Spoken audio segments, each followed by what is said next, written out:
The shantytowns of Cairo are showing little interest in a presidential election scheduled to take place next month.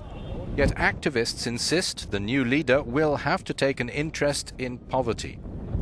3 years ago, among the main causes for the Arab Spring uprising here were demands for social justice. Since then, conditions have got worse. The latest UN and national report in the matter says nearly half of all Egyptians live below the poverty line. That's defined as living on less than €2 per day. Then there are public services. For the slum of Douika, there are none, no sewage system, for example. Children play where they can, which often means in open wastewater. Abu Hussein and his 5 children live in a single brick-walled room like a crypt. He says, I do not have a job or anything. We have no oil or even bread to eat.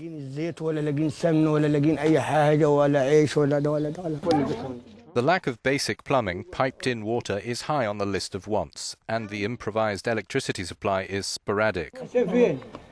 This woman says, as you can see, we're very tight for space. I get nothing from the government. I live in one room. Sewage smells through the window.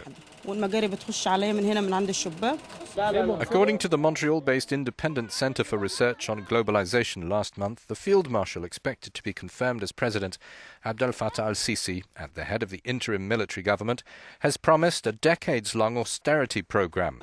Possibly 1 or 2 generations will have to suffer, the centre reported him saying. This resident says, the people here are very tired. There is a revolution coming, the revolution of the hungry people. We want to feel there really is a state. Communities of tens of thousands scrape by through scavenging for rubbish to recycle.